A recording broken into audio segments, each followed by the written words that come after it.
Goota gaafa xiiqii goota gaaf gidiraa har'a odaa guddaa dhabne ka of biraa banaa daandii sirrii didaa daandii dabaa gaaddisa dhalootaa afaan aartii jabaa alii koo goota ko alii goota sabaa durdurii jalqabdee dhuftee hangaar'aa waan saba kee himuuf kan fixne dharraa har'a sagalee kee baasuuf dhabde carraa anatu siif baasa oolmaa qabda nurraa bu'uureessaa qabsoo yaa guca ganamaa guddicha Oromoo yaa gameessa namaa hacuuccaaf dararaa argitus gidiraa waan afaan Oromoo yoo mafteree biraa.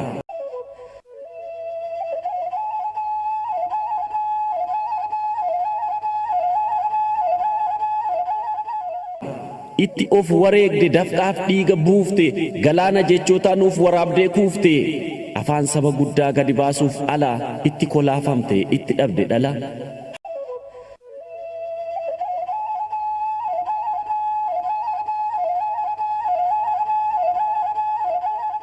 Haga jiraatteetti saba keef jiraatte nuufiiteetta galaa muuziqaatti laatte jechoota mirgistee nu oolchite gu'a egaa jabaataniif hin oolanii du'a.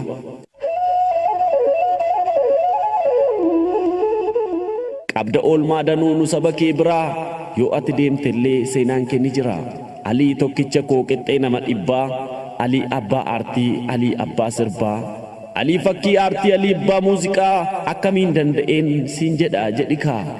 Nan dubbadha kan kee oolmaa qabda nurraa saaqaa daandii aartii weellistoota har'aaf mooticha muuziqaa kan afaan Oromoo jabaa jaarraa keessaa abbaa aartii qomoo urjii aartii keessaa goota kokiilolee yaasa jecha isaatiin kaayyoo diinaa lolee cal jedhisiin jennaan diddee dudubbiste afaan Oromoodhaan weelliste shubbiste bara afaan keenya dhiibamuuf cabutti aarsaa nuuf kaffalte fiddee dhufte nutti.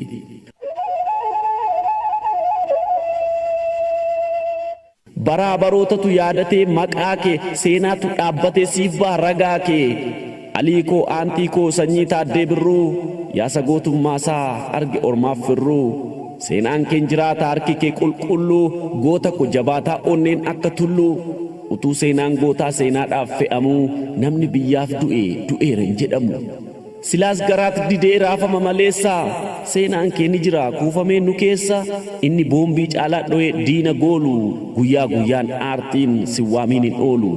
Mooticha muuziqaa yaa gooticha jabaa homaa sitti nafne waan aartii waan sabaa anis biyyan qabaa biyya caaltu biyya koo Oromiyaa kan uumaan badhaatu jettee badhaadhummaa Oromiyaa faarsaa bara jireenya kee nuuf gooteetta aarsaa.